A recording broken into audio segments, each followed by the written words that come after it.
juzgada por el mundo. Misión Cristiana, la palabra que cambia, internacional. Presenta servicio de las 9 a.m., culto devocional, con nuestro pastor general Wilber Rodríguez.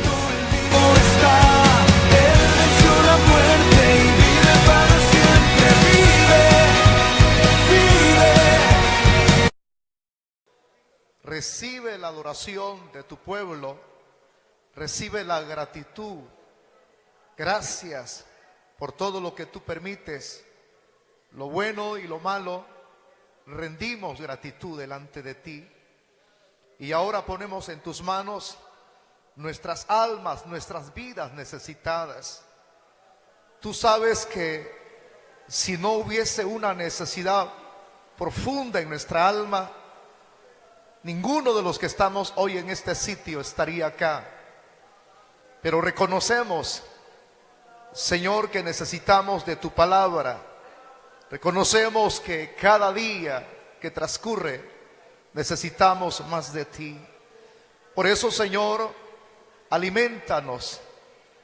Parte el pan, Dios mío, para que cada uno de los que nos hemos dado cita podamos nutrir nuestra alma con el alimento espiritual. Y con ello haz crecer, haz madurar a tu grey, a tus ovejas, a la luz de lo que hoy habremos de desarrollar en tu palabra. Bendícenos a todos e interviene, Señor, en aquellas necesidades que se presentan a diario, físicas, materiales, espirituales, sea de cualquier índole. Tú eres el soberano, tú tienes poder para intervenir en tantas necesidades que tus hijos atraviesan. Todo lo colocamos en tus manos. Permítenos, Señor, tener sabiduría, porque la necesitamos. Tu palabra dice que el que está falto de sabiduría, demándela a Dios y Él la dará. Danos discernimiento para poder desarrollar estos versículos que vamos a leer hoy en esta mañana, y danos retentiva para retener y poner por obra lo que aquí se nos enseña. Es nuestra plegaria en esta mañana delante de ti, Señor, en el nombre de Jesús lo hemos rogado, amén. Gloria a Dios. Hoy sí oramos bastante, ¿verdad? Por lo que oramos de manera resumida en nuestras casas. Vamos a abrir nuestras Biblias, hermanitos, y vamos a continuar examinando el Salmo 22.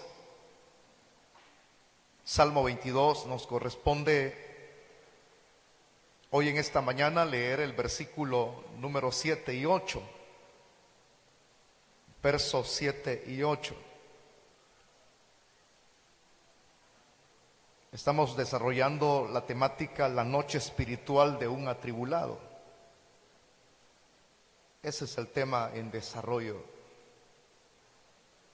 La noche espiritual de un atribulado.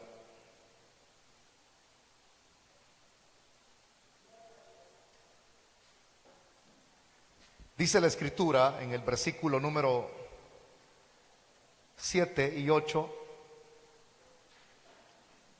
todos los que me ven me escarnecen, estiran la boca, menean la cabeza, diciendo: se encomendó a Jehová, líbrele él, sálvele, pues que en él se complacía. Hasta ahí vamos a dejar la lectura, por favor. Tome su asiento si es tan amable.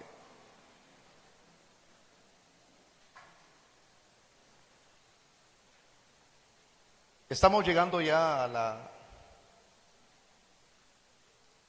a los últimos minutos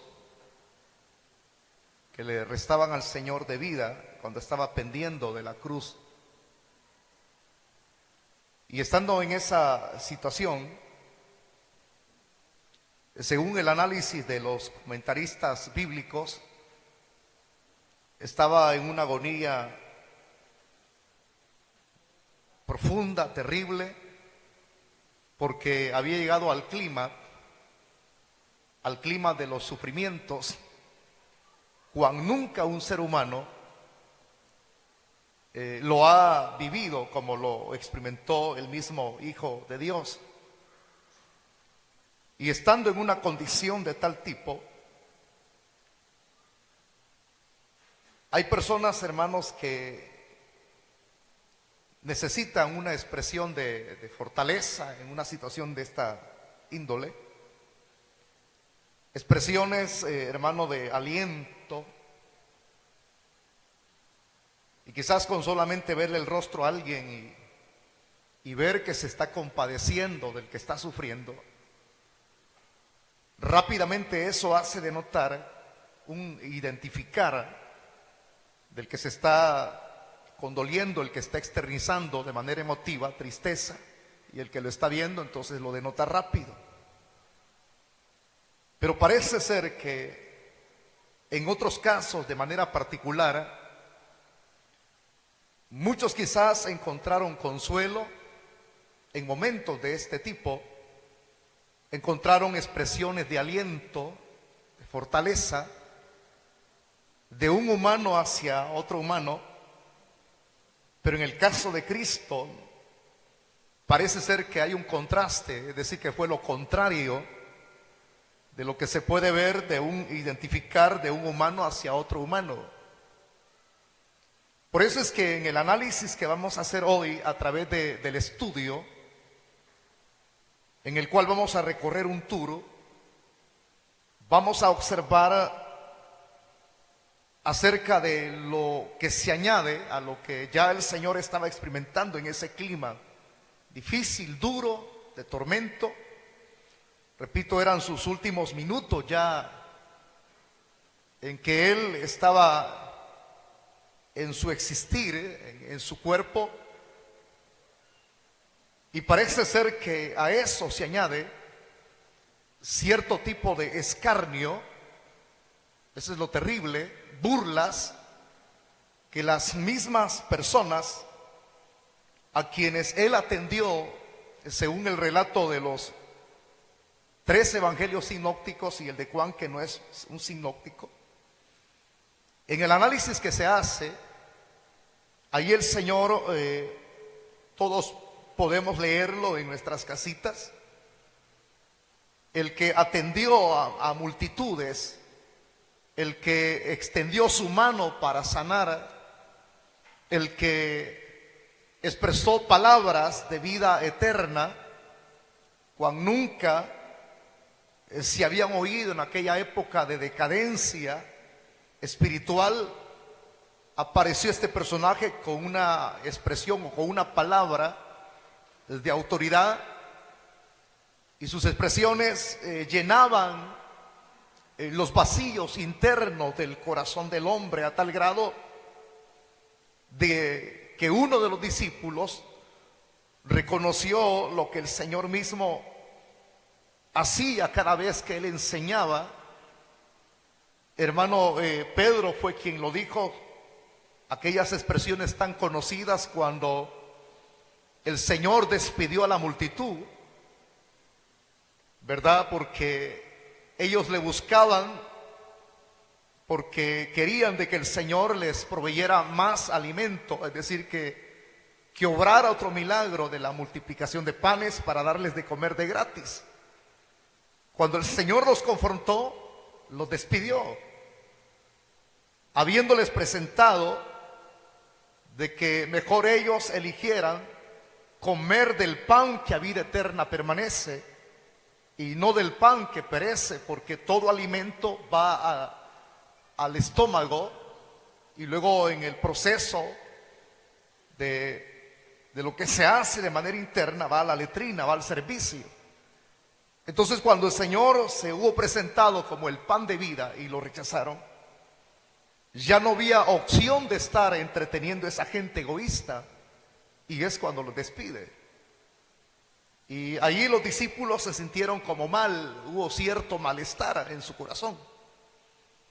Como el Señor conoce no solamente el semblante de una persona cuando lo está externizando a ciertos aspectos emotivos, sino que Él conoce lo más profundo del corazón, porque Él es Dios. Entonces observó de que había malestar en ellos y les dice el Señor: si quieren ustedes, váyanse también.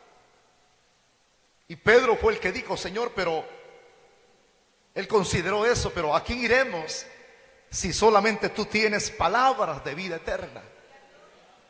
Ahí uno puede denotar ese reconocimiento de Pedro, que por 3 años y medio había andado con el Señor en su ministerio.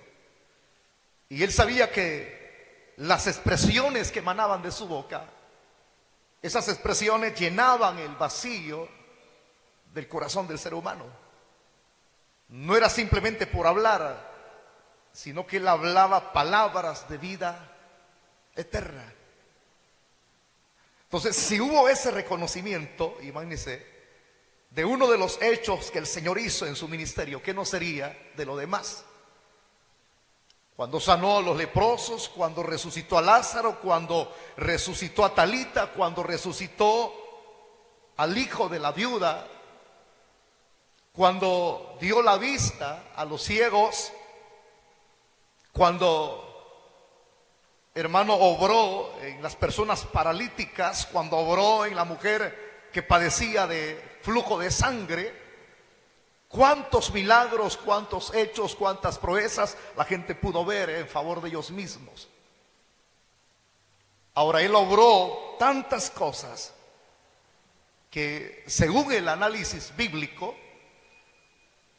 no todas las cosas que Cristo hizo fueron escritas. Así lo dice la misma Escritura. Pero sí de las cosas de las cuales usted y yo tenemos conocimiento, sabemos que el Señor obró en pro, en bienestar de las personas en aquella área en donde Él se movilizaba geográficamente. Entonces parece ser que cuando alguien recibe un favor, hay una expresión que se utiliza: si usted le hace un favor a alguien, dijo alguien, ¿verdad? Un favor se paga con otro favor. Pero no es ese el objetivo. El hacer un favor a alguien, el arreglarle alguna situación, ¿verdad?, que esa persona esté atravesando en alguna necesidad, ya, no importa cuál sea. El objetivo no es que la persona le devuelva el favor a uno. Pero de ahí sacaron otra frase que dice: agrado quiere agrado. Pero repito, el cristiano no tiene que hacerlo para que la persona le regrese o le retorne con otro favor, o uno estar esperando, ¿verdad?, en el momento difícil, tal vez se acuerdan de mí. Pero al menos hay cierto tipo de agradecimiento en el corazón de la persona para corresponder de todo lo que se ha hecho por él cuando estuvo necesitado. Hay agradecimiento que emana de lo más interno. De todo lo que el Señor realizó, lo paradójico de esto es que no hubo nadie a última hora quien correspondiese de manera correcta, de manera congruente, a pesar de todo lo que él había realizado. Porque cuando uno recibe un favor de Dios, uno está agradecido, hermano. Uno está tan agradecido que no le podemos pagar a Dios ni enseñando las Escrituras, ni predicando en las plazas, en los parques, en los buses. Sea lo que nosotros hagamos, no podemos pagarle al Señor con todo lo que Él ha hecho por nosotros. No podemos pagarle. Pero si uno le dice: Señor, permíteme tener salud y yo te voy a servir. Pero a pesar de ese servicio que hacemos, no podemos pagarle con nada a Dios. Jamás. Pero uno está agradecido. Entonces, en ese agradecimiento uno corresponde de manera coherente, haciendo lo que uno tiene que hacer.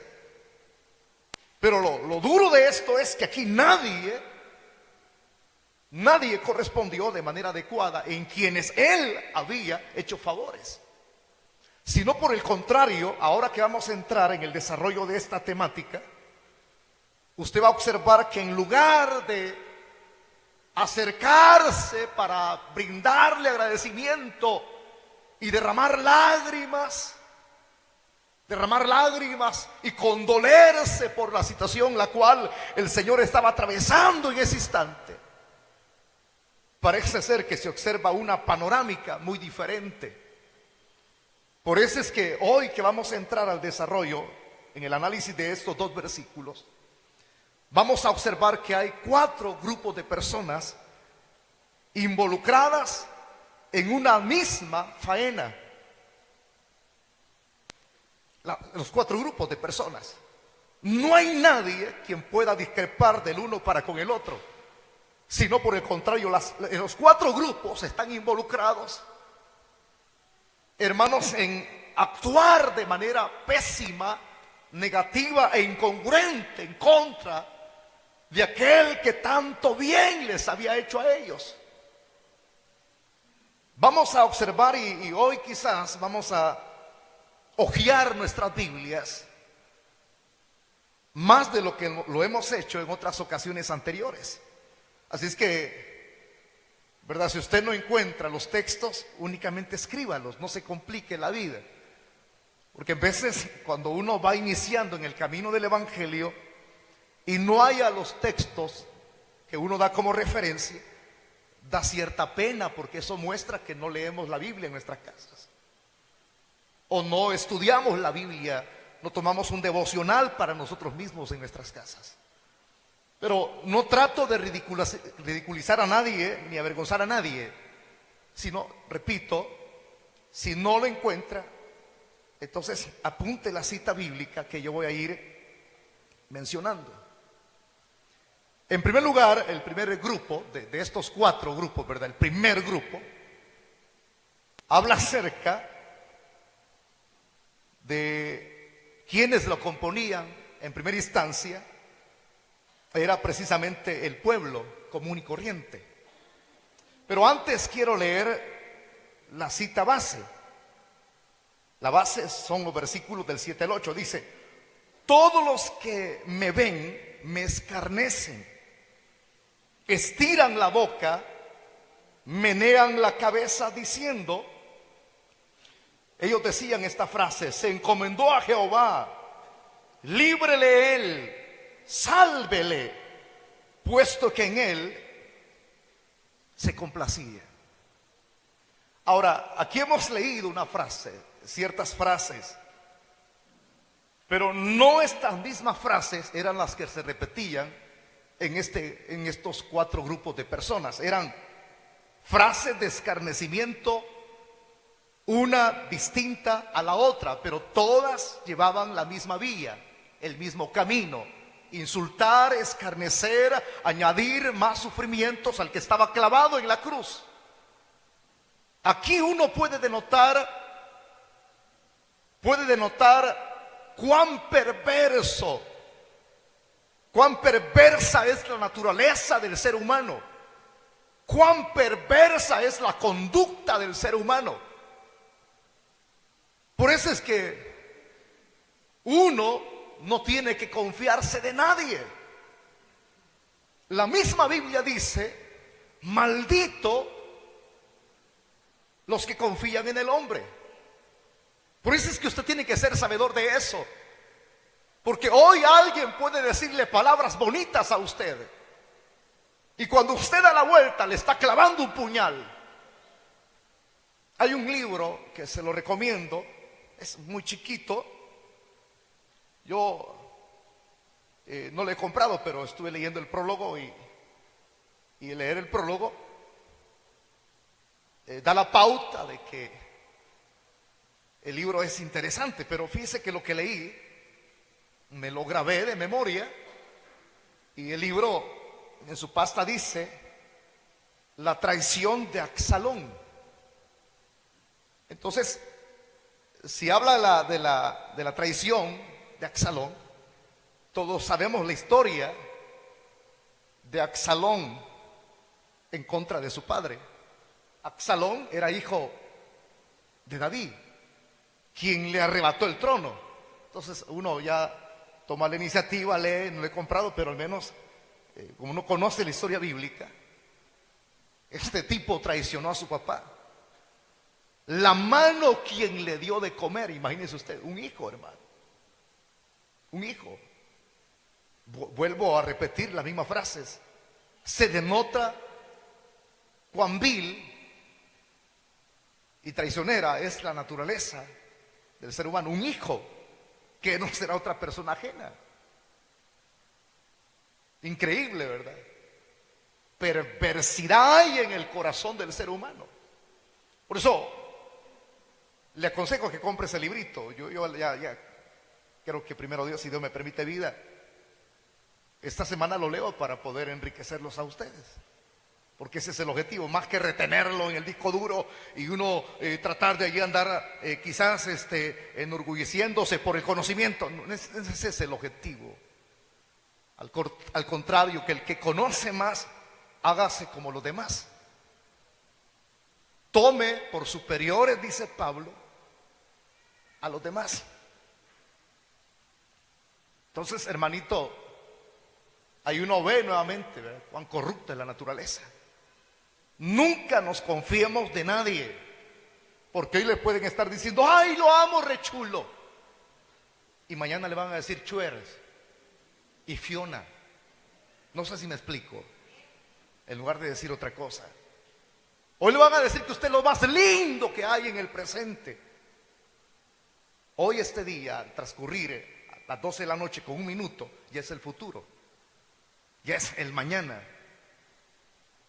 Y ese mañana, el que le dijo, tú eres lo más grandioso que puede haber, el día de mañana lo va a estar insultando. No se necesita recurrir a la psicología.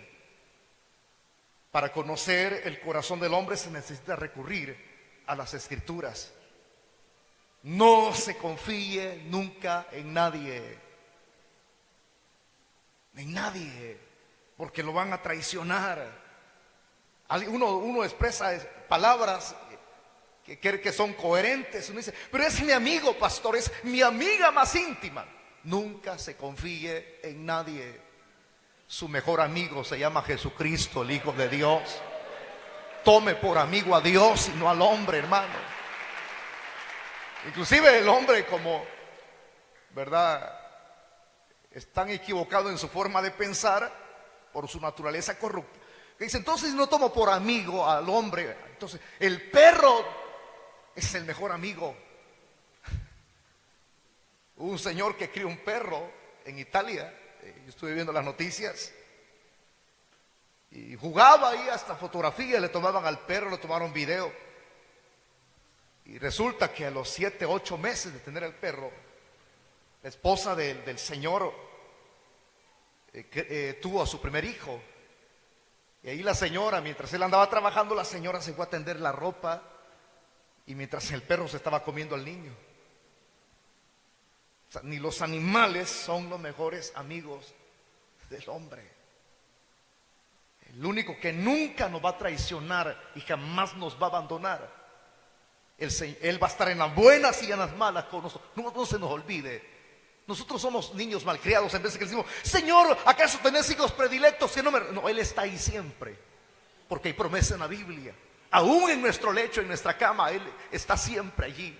Cuando nadie se acerca para darle un vaso de agua, cuando nadie le ofrece una ayuda, Él está allí. Cuando usted está llorando en las madrugadas y usted dice, nadie conoce mis sufrimientos, bien, hay uno que sí conoce todas las cosas y Él siempre está allí. Él jamás se va a alejar. Somos nosotros los que nos alejamos. Él siempre estará allí. Diga esa frase conmigo: el Señor siempre estará conmigo en todo lo que yo, dígalo, atraviese. Él jamás nos abandona.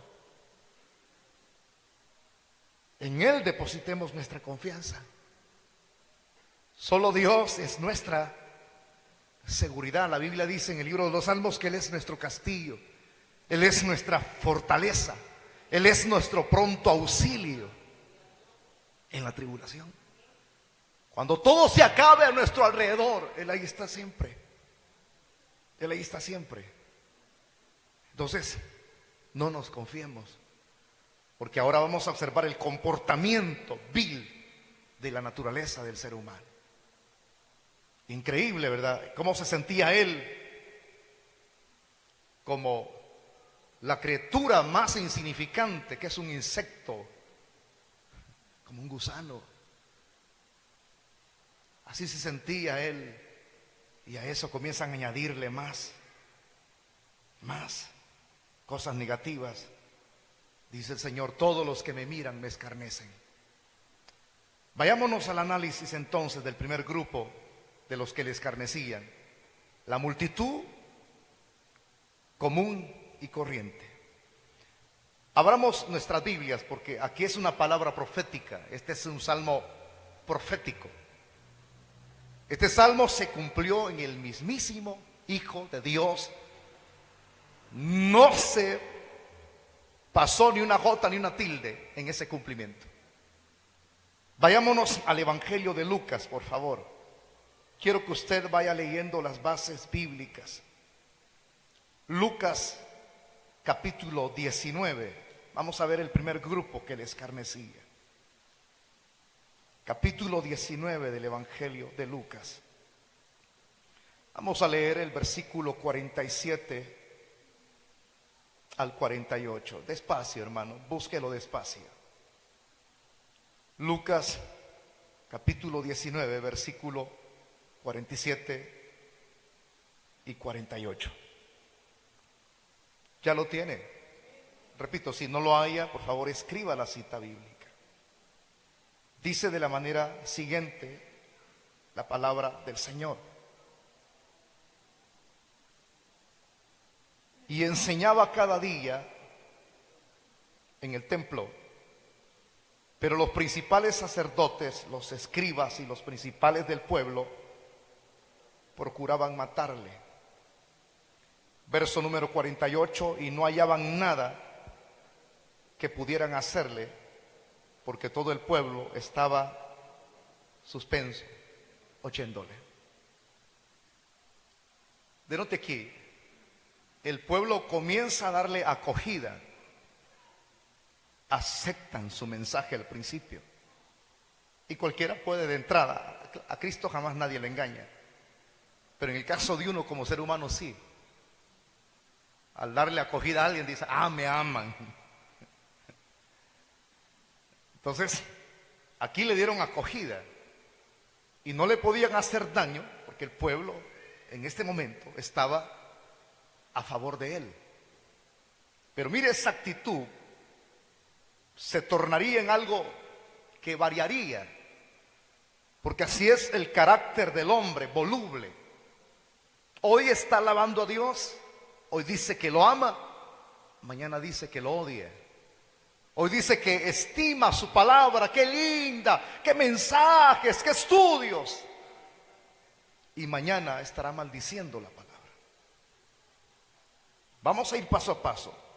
Los que le acogían, los que estaban encantados de su mensaje. Vaya leyendo, por favor. Ahora busque otra cita bíblica en Mateo, el primer evangelio. Mateo capítulo 27. Ya leímos Lucas, ¿verdad? Ahora le pido que lea Mateo 27, versículo del 20 al 23.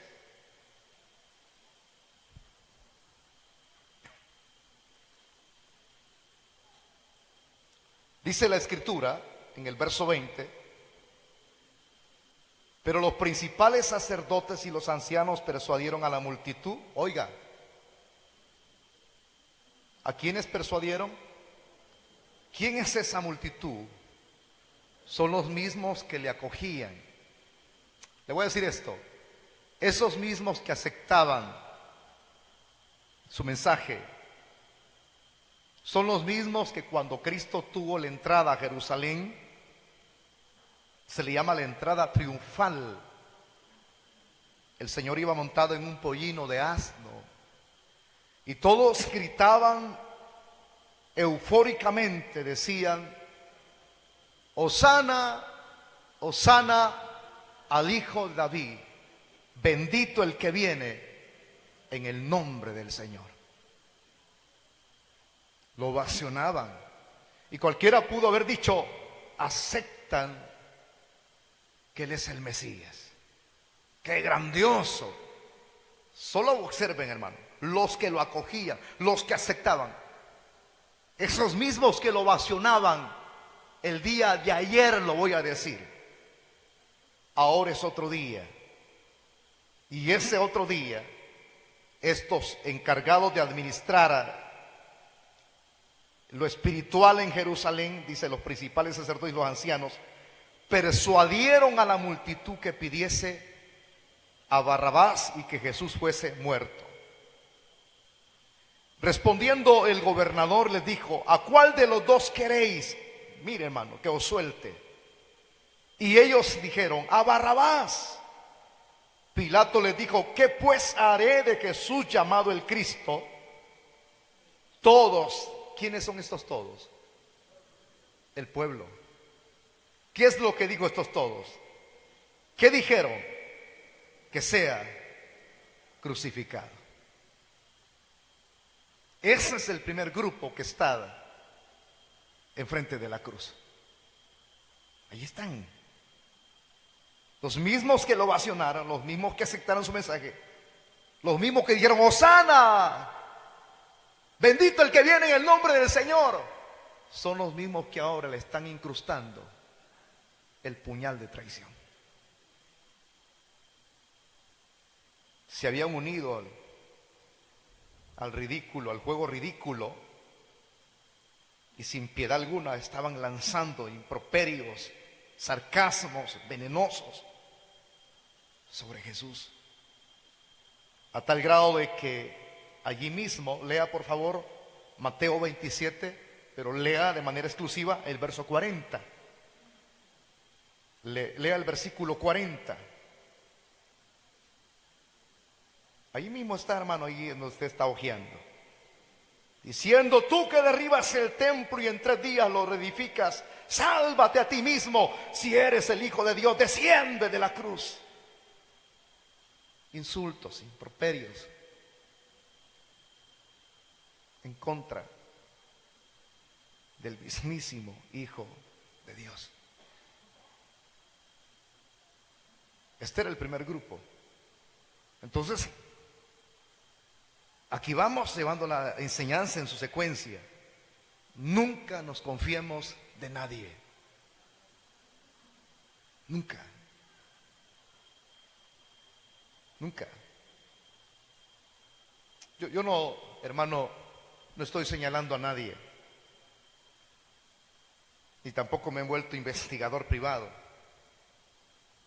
Ustedes acaban de ver las noticias de un joven que fue invitado al lago de Coatepeque, que el mismo apellido de su servidor tiene. 3 amigos, 3 amigas, y quién sabe qué es lo que llevaron a ese lugar. Todos los días, no a primera página, a primera hojita, aparece la noticia. Sus padres le dieron permiso porque eran amigos. Amigos. Y confiadamente se lo llevaron. Y lo terrible fue cuando ellos recibieron la noticia por otras personas y no por sus amigos. Qué crudo, qué duro habrá sido para los padres de ese joven.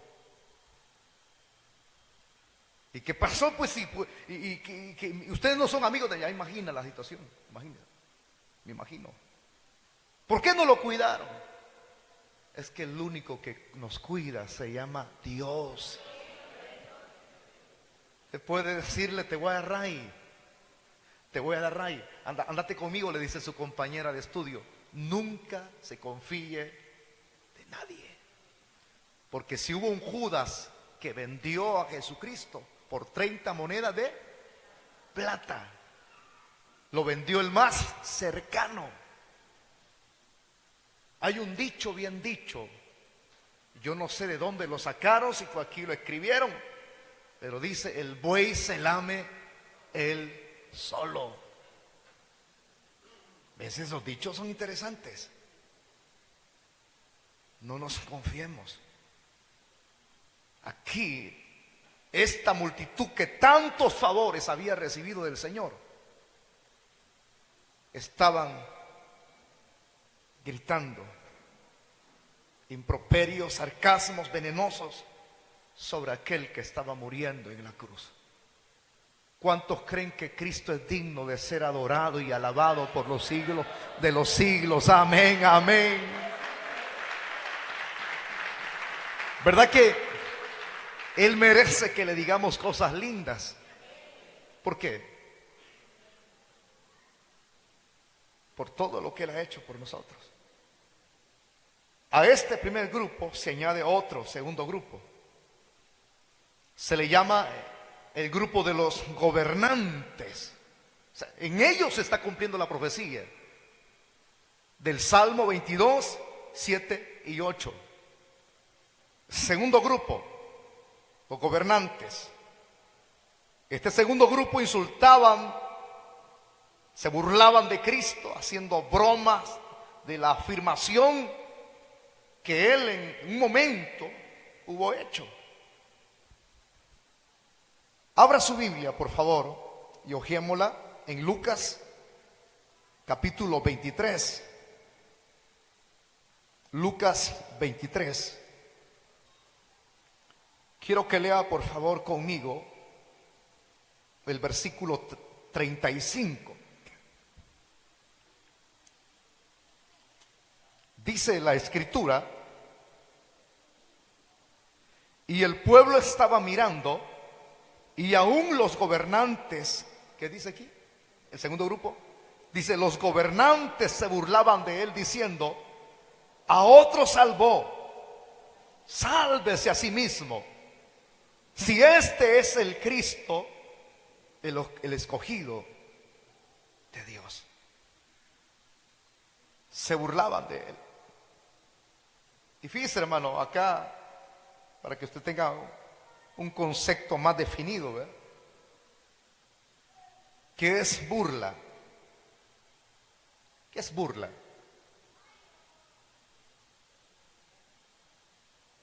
El verbo griego traducido, se burlaban, significa mirar con desprecio en tono burlesco. Eso significa burla. Cuando usted mira a alguien con menosprecio, usted se está burlando. Con una mirada, sin necesidad que usted abra sus labios. Esa es burla. Mirar con desprecio en tono burlesco. Y este segundo grupo se añade, hermanitos, los gobernantes. A otros salvó, sálvese a sí mismo, si este es el Cristo, el escogido de Dios. Tiene que haber una raíz de estas burlas en los gobernantes. O sea, cuando uno busca el trasfondo, el contexto, uno puede darse cuenta. Claro, uno tiene que leer con sumo cuidado, porque uno puede decir: tenían toda la razón. No la tenían, a pesar de que eran personas que por lógica eran analíticos. ¿Por qué se burlaban? Esa es la pregunta. ¿Por qué se burlaban? Porque para ellos, el que una persona estuviera suspendido en una cruz era la más menospreciable, era una persona maldita, porque tenían conocimiento de las Escrituras.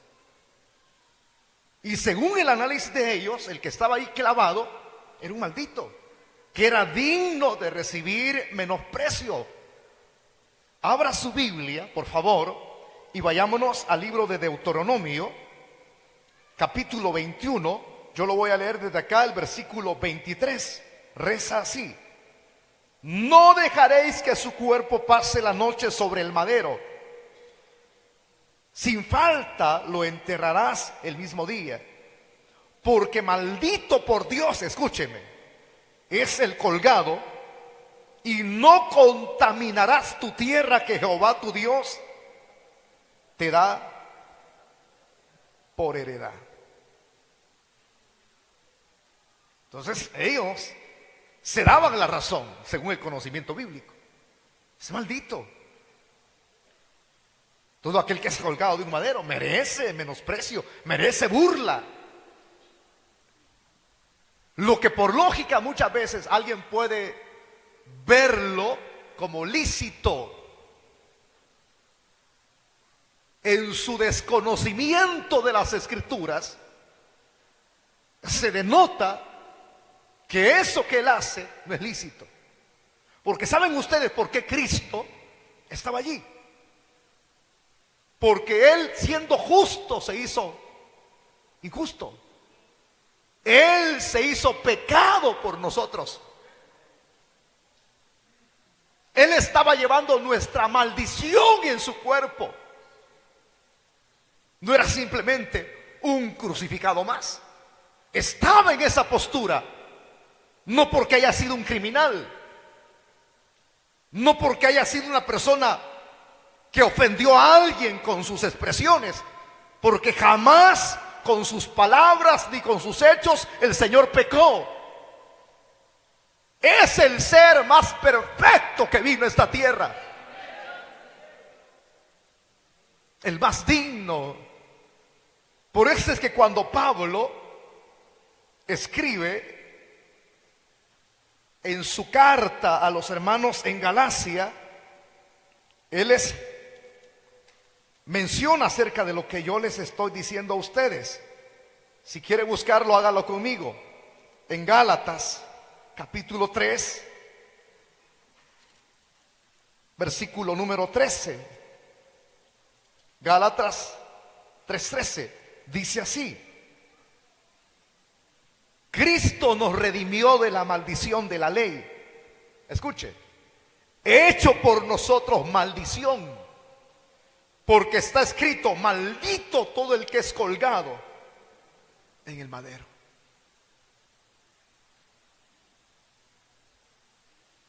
Él se hizo maldición por nosotros, pero en el conocimiento de ellos era lícito, burlas, escarmiento, mofa hacia él. Estaba allí porque se hizo maldición por nosotros, para que nosotros fuésemos bendecidos.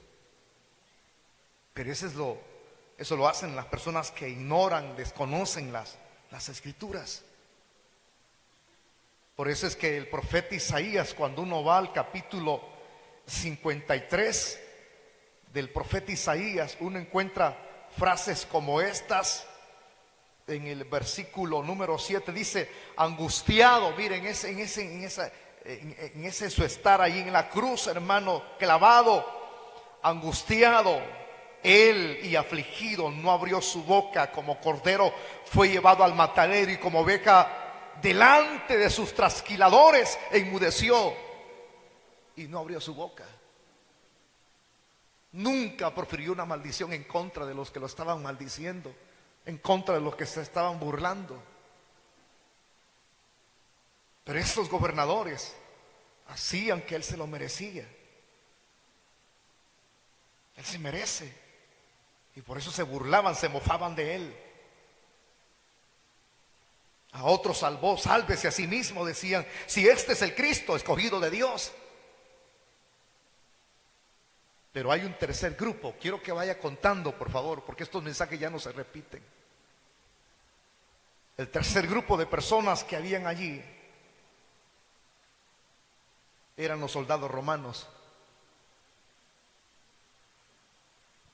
Terrible que, hermano, las burlas vengan de alguien que conoce la teología hebrea, judía y no conozca nada de religión, y se añada al conjunto de la chusma que tenían conocimiento, pero estos eran desconocedores de la teología, de la historia, de la religión.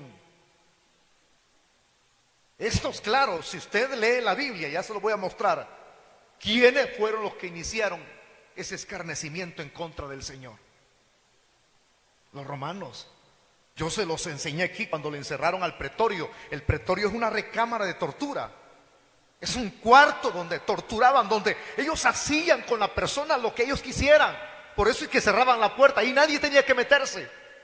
A Cristo le arrancaron la barba, a Cristo le pusieron un manto de púrpura, a Cristo le clavaron una corona de espinas.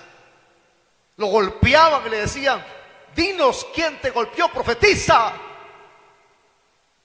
O sea que los iniciadores del escarnecer, de los sufrimientos, de la burla, fue este tercer grupo. Y ahora le iban a dar continuidad, añadiéndose a la chusma que estaba escarneciendo al Señor clavado en la cruz. Lucas, el Evangelio de Lucas, siempre el capítulo 23, narra las burlas de los soldados romanos. Y dice el verso 36 del capítulo 23 de Lucas: los soldados también, estoy mostrando las citas, las referencias, le escarnecían, acercándose, vea y léalo por favor, y presentándole vinagre y diciendo: si tú eres el rey de los judíos, sálvate a ti mismo. Y había un título escrito con letras griegas, latinas y hebreas: este es el rey de los judíos. Qué duro es eso, hermano, que personas desconocedoras se añadan. Esa es una vergüenza tremenda. Escúchenme bien lo que les voy a decir. Ustedes están aquí, yo también estoy aquí, y significa que si estamos aquí físicamente es porque hemos venido para oír la voz de Dios que nos hable. Nunca tal vileza sucede en nosotros, que nos burlemos y hablemos en mal de Cristo, o sintamos alguna insatisfacción y andemos hablando y quejándonos de medio mundo, hasta del Señor, que no me gusta esto, no me diga lo otro, no me gusta aquello, no me gusta lo que están haciendo. Y a eso, lo que usted hace, siendo conocedor de Dios y de lo que se realiza en el lugar donde usted se reúne, es una vergüenza que los impíos le oigan a usted. Los incrédulos del mercado, de la calle, de los almacenes, le escuchen a usted hablar en contra de su mismo lugar donde usted se reúne, y en contra del mismo Dios, porque el que hace algo en contra de su hermano es como que si a Dios se lo estuviese haciendo. ¿Acaso Cristo no se lo dijo así a Saulo de Tarso? Así se lo dijo: ¿por qué me persigues? Saulo se confundió: no, no te persigo a ti. En su interior, ¿verdad? Pensó: persigo a la iglesia. No, el que persigue a la iglesia persigue a Cristo. El que habla en mal de su hermano está hablando en mal del mismo Hijo de Dios. Pero imagínense oír expresiones incoherentes de un cristiano conocedor, y señalan los impíos, un impío, un incrédulo participando en las insatisfacciones de uno que dice ser conocedor de la palabra. Eso es ya lo último. Por eso es que el nombre del Señor es pisoteado por nuestra conducta. Yo sé que alguien puede defenderse: pero yo nunca he hecho pecados grandes. Sí, pero con la boca que tiene de serpiente envenena a medio mundo. Ese es pecado. Murmurar es pecado. ¿Por qué no se acerca delante del Señor? ¿Por qué no lo hace? Porque no tiene comunión con Dios. Y como no tiene comunión con Dios, ahí anda lanzando y hablando, hermano, platicando En lugar de andar haciendo eso, hablando incoherencia, ¿por qué no se arrodilla? Y le dice al Señor, estoy todo hecho leña, estoy inconforme, estoy insatisfecho. A ver si no le pego una malmatada antes.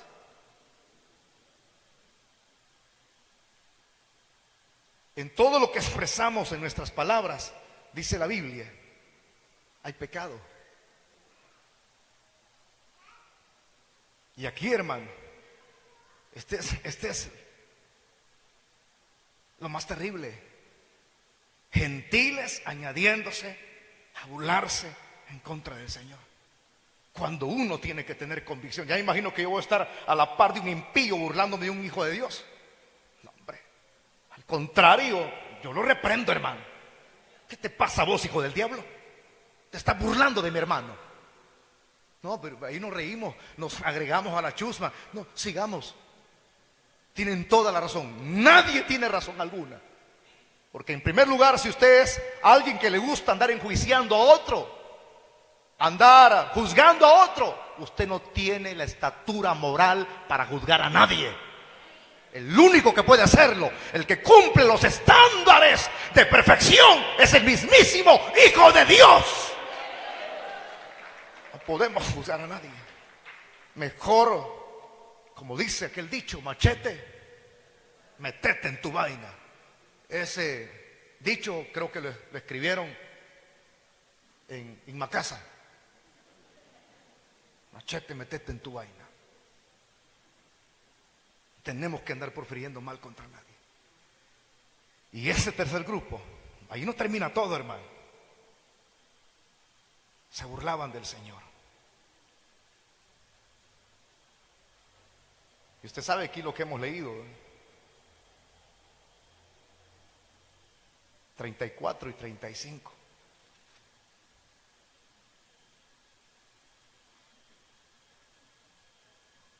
Si tú eres el rey de los judíos, sálvate a ti mismo. Escarnecían los soldados. Y dice que se acercaron y le presentaron vinagre. Terrible.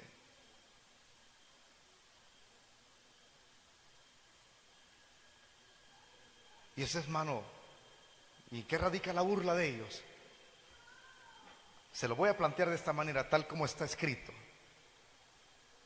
Ellos estaban burlando al acercarle el vinagre empapado, porque él tenía sed. Dijo, tengo sed. Y viene en él, el escarnecimiento era este. Como se burlaban. Entonces, a todo rey se le ofrecía vino. Y el hecho es que se estaban burlando que en lugar de vino le estaban ofreciendo vinagre, como diciendo, él dice ser rey, ahora le vamos a dar al rey lo que él merece. Aún siendo ese un somnífero, un calmante, el Señor no quiso beberlo. No quiso. Y se seguían burlando.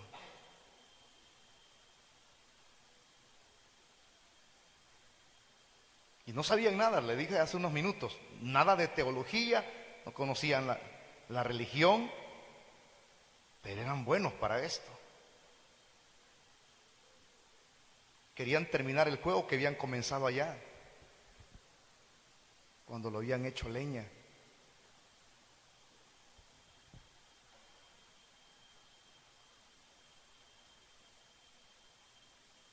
Fingieron que el vinagre era en realidad vino real, pero no lo era. Y a eso se añade, que eso no lo voy a tocar ahorita porque es parte de la burla. Y como hay que examinar más profundamente los otros versículos que nos quedan para culminar todo el capítulo 22, pero únicamente se lo voy a decir. Repartieron también sus vestidos. La frase que utilizamos en buen salvadoreño cuando alguien está jugando las cartas, ¿cómo le llaman? Chiviar. Rifaron sus vestidos. Pero ¿cuál es el cuarto grupo aquí? Hay un cuarto grupo y yo ya voy a ir terminando. los dos ladrones, que estaba uno clavado a su derecha y el otro a su izquierda.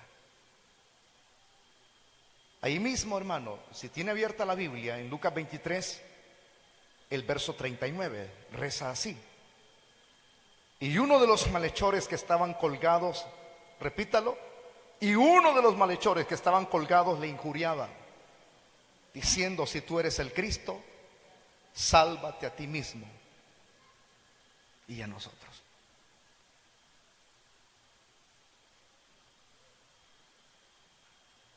Míreme, eso es más terrible, hermano, que alguien todo hecho leña todavía sigue injuriando a Dios. Por eso es que hay personas que están como están. Yo me recuerdo una señora aquí que todavía con cáncer iba hasta el carnaval de San Miguel. No, hombre, a bailar con Marito Rivera. Alguien con una buena enfermedad, lo que tiene que hacer, si le quedan pocos días de vida, es humillarse. Esa sería una blasfemia, que alguien todavía, el médico le dice: tienes metástasis, ¿verdad? Ya te quedan pocos días. Uno tiene que humillarse, pues. O sea, ese sería ya lo último, hermano, que alguien todavía sangrando y no se arrepiente, diga incoherencias. Este personaje comenzó a injuriarle, pero aquí dice uno de los malhechores. Pero fíjese, hermano, que según la Biblia, según la Escritura, no era solamente uno. No era solamente uno. Cuando uno busca en Mateo capítulo 27, el versículo 44, dice: lo mismo le injuriaban también los, no está hablando en singular, sino en plural. Lo mismo le injuriaban también los ladrones que estaban crucificados con él. Mateo dice que los dos comenzaron a injuriarle. Los dos le injuriaban. Increíble, ¿verdad? Comenzaban a insultar. Marcos 15:32. Hay otras frases que resuenan ahí en Marcos 15:32, que dicen así. Yo se las voy a leer aquí, usted solamente apúntelo. El Cristo Rey de Israel descienda ahora de la cruz, para que veamos y creamos también los que estaban, dice, también los que estaban crucificados con él le injuriaban. No, hombre, hermano, levántenme la mano aquí, ¿cuánto le dio el chikungunya? A mí me dio. Qué duro es estar con esa enfermedad, hermano. Y máximo cuando no aguanta el estómago uno todo soplado. Ese es duro, que usted come, anda con malestar en el cuerpo. Va que se siente todo hecho leña uno. ¿Qué es lo que hace cuando uno está todo hecho leña? ¿Es de aquellos que se enoja usted en su casa? Ya te dije que me haga la sopa con huevo. ¿O es de aquellos que está calmado? Cuando uno está enfermo, Dios le pone un stop. Tan orgulloso que somos, y en segundos Dios puede permitir postrarnos en cama. Cuán frágiles somos en nuestro cuerpo físico. Frágiles. Estos estando en esta condición, luego cambia la postura, porque le injuriaban los dos, y luego uno comienza a reprender al otro, como diciéndole: no le injuries, porque él no tiene mérito de estar allí clavado. Él es justo, él es perfecto. Nosotros sí merecemos estar aquí, porque nuestros hechos nos han traído hasta este lugar, pero él nada ha hecho. Y comienza a ver al Señor y le dice: Señor, acuérdate de mí cuando vengas en tu reino. Dejó de injuriarle, de insultarle. Y qué bueno cuando uno siembra bendiciones y reconoce que Cristo es el único camino para la salvación. Recibe de Dios, porque el que estaba moribundo siendo insultado, no crea que lo dejó sin expresiones, es decir, que no le respondió. Al contrario, estaba sangrando, moribundo. En lugar de decirle: malvado, si me has estado insultando hace unos momentitos atrás. Al contrario, en lugar de reprocharle lo que había estado haciendo en contra de él, el Señor le responde con una palabra coherente y le dice: hoy mismo estarás conmigo en el paraíso. ¿Cuántos alaban al Rey de Reyes? Hoy mismo vas a estar conmigo en el paraíso. Hoy, no mañana.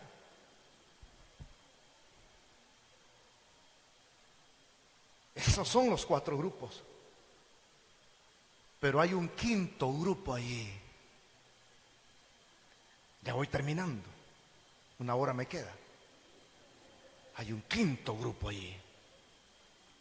Y ese grupo de los que están llorando. Estos no se están burlando. Hay una mujer despedazada en su ser. Razón dijo Simeón cuando estaba tiernito, dijo que una espada le atravesaría el corazón. Y ahora se cumple esa palabra profética. Su corazón había sido atravesado viendo a su hijo clavado, desnudado, y la chusma que le insultaba. Qué duro para la madre y qué duro para los que estaban al pie de la cruz, como Juan, como los demás discípulos. Perdón, las mujeres. Los demás andaban huyendo. Cada expresión quedaba clavada en el corazón de esa gente. Cada expresión negativa en contra del que estaba clavado. Ese quinto grupo tenía agallas, tenía valentía. A pesar de que en esa época decirse ser seguidor del Nazareno era correr riesgo, pero no les importaba, porque Él había estado con ellos y ahora ellos estaban con Él. Ese quinto grupo, el moribundo, todavía tuvo las fuerzas para hablar y encomendar a su madre hacia uno de los discípulos que estaba allí, que era Juan, y le dice: hijo, he ahí tu madre. Madre, he ahí tu hijo. Todavía. Y no profirió expresión negativa en contra de nadie. Al contrario, dijo aquellas expresiones tan conocidas: Padre, perdónalos, porque no saben lo que hacen. Eso es lo que está escrito aquí en el Salmo 22. Todos los que me ven me escarnecen, estiran la boca, es decir, que hacían muecas, menean la cabeza diciendo: se encomendó a Jehová, líbrele él, sálvele, puesto que en él se complacía. Estas últimas expresiones del verso 8 es un desafío a la fe del Señor.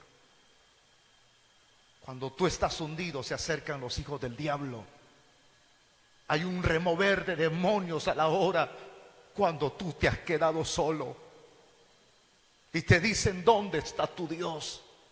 Cuando el médico dice: estás frito, los demonios susurran al oído, dicen: nadie te va a ayudar. Nadie. Un desafío a la fe. En medio de las burlas, Él siempre está con nosotros. Está con nosotros. En medio de tu soledad, aunque el diablo levante tsunamis, es decir, olas gigantescas, En medio de tanta situación negativa, oyente de la radio, los que están viendo por internet, si tu situación es esa, no hay salida a tu problema, se acercan los burladores, vas a ir a la cárcel, te van a asesinar, la enfermedad te va a matar, ya nadie está contigo. ¿Dónde está tu Dios? La respuesta es esta: mi Dios está sentado en su trono. Él tiene poder para obrar. Habrán de salir voces extrañas haciéndote entrar en conflicto en contra de tu creencia, de tu fe. Y cuando estés tambaleando en la fe, abócate, arrodíllate y dile: Señor, mi fe está débil, mi fe está tambaleando, oigo voces extrañas aquí y allá, no hay lo que hacer. Entonces agárrate de la mano de Dios. Quizás Dios volvería a repetir la frase que le dijo a sus discípulos: hombres de poca fe, ¿por qué dudaron?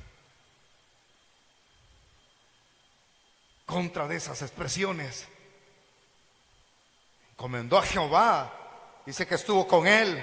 Ahora que le salve pues, en quien él se complacía, que le salve pues, que le salve. Hermano, nunca se le olvide que el Señor se mantuvo agarrado de la mano de su Padre hasta el último momento. Aunque no oía su voz, allí estaba cumpliendo su voluntad hasta el último segundo. Cuando oigas voces extrañas, no te retires, no te alejes. Yo por eso es que ya no voy a la iglesia, porque solo problemas tras problemas. Ahí se pone a prueba quién eres tú. Ahí se pone a prueba. Es que mi situación económica, desde que yo estoy quebrando, ya dejé de ir a la iglesia. Allí se pone a prueba tu fe. ¿Quién eres tú? Cuando te agarras más de la mano de Dios en la situación que te hace tambalear, demuestras que eres un cristiano genuino. Y dices: yo no me voy a mover, yo no me voy a salir huyendo, yo no me voy a salir por allá yéndome para otro lugar. No, aquí me quedo. Dios está conmigo. Así como hay oscuridad, dice el que mantiene su fe, ya viene la claridad del día. Ya viene. Dios dejó la noche para que nuestros cuerpos reposen, pero la noche no tiene 24 horas, así son los problemas. Esas voces extrañas que oyes: vete, huye, vete al mundo, ya no sigas, evangélico. Son voces del mismo enemigo. Y Dios va a usar a muchas personas que son emisarios del diablo. Dios va a usar a los demonios. Pero en medio de tanta burla, mantén tu fe firme en el que te llamó. La pregunta final es esta: de estos 5 grupos que estaban al pie de la cruz, ¿de cuál de ellos es usted? Respóndanme. De los que, habiendo oído el mensaje, todavía siguen hablando expresiones inapropiadas en contra del Señor, habiendo recibido tanto favor de Dios, tanto favor de Dios. Mire, hermano, qué lindo es estar hoy en este lugar, para que no se siente calor. Ese es Dios quien nos proveyó todo esto, usándole a usted. Mire que la gente cuando pasa por ahí: ay, qué bonito, dijo un señor, aquí solo gente con lana se reúne, dijo. Porque era una persona extraña que vino ayer en su bicicleta. El hermano, el señor no es cristiano, el que está trabajando haciendo lo externo, uno de ellos. Los de arriba le dice: aquí no hay lana. ¿Cómo no? Le dijo: aquí ese viejo que está haciendo es millonario, le dijo. Pues a qué viejo, no sé a qué viejo se refirió, porque yo no estoy viejo.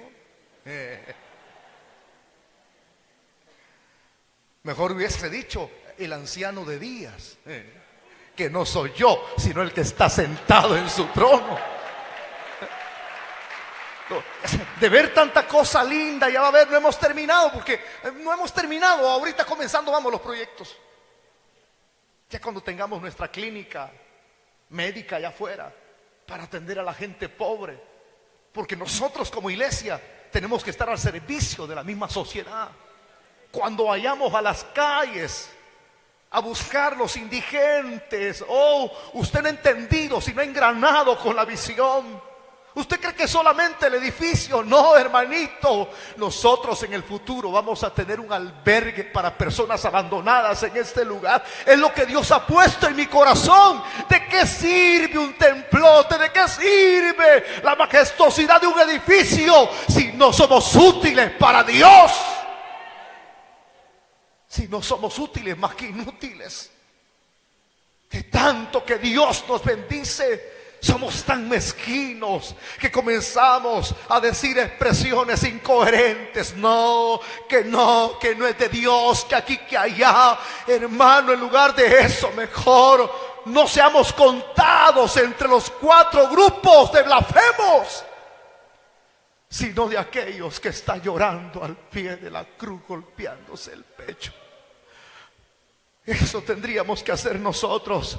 Solo por mí lo hizo, solo por mí, decía un escritor en uno de sus libros, solo por mí lo hizo, siendo yo inmerecedor de tantas bendiciones otorgadas por Él. ¿Cómo voy a referir o expresar alguna expresión inapropiada en contra de Él?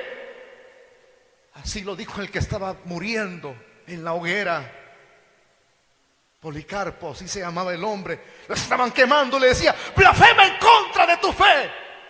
¿Cómo voy a negar y a insultar al que tanto bien ha hecho en mi vida? ¿De cuáles somos nosotros?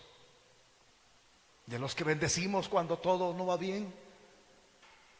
¿O de los que nos quejamos a cada momento, habiendo tantas cosas lindas por las cuales darle gracias a Dios? Cuando usted viene en la tarde de Santa Ana y se ven los últimos destellos del sol, se ve la gloria de Dios reflejada en su creación. A pesar de los cambios del clima, se ve que Dios sigue tomando control de todas las situaciones. ¿Cómo no vamos a decir: bendice alma mía a Jehová, y bendiga todo mi ser su santo nombre? Tenemos que aprender a bendecir a Dios. Cuando todo vaya mal, bendiga a Dios. Cuando no tenga el apoyo de nadie, bendiga a Dios. Cuando se quede solo, bendiga a Dios. Y cuando alguien le pregunte: ¿y usted qué dice de esto?, quédese con la boca callada y levante sus manos, como hizo aquel hombre. Jehová dio, Jehová quitó, sea el nombre de Dios bendito para siempre. Vamos a orar. Cierre sus ojitos e incline por favor su rostro. Padre, te damos las gracias por el mensaje que hoy hemos escuchado, Señor. Gracias. En las tinieblas huyan ante ti. Ministerios Asociados, la palabra que cambia, internacional, presentó la poderosa palabra de salvación. Él venció la muerte y vive para siempre. Dios no está muerto.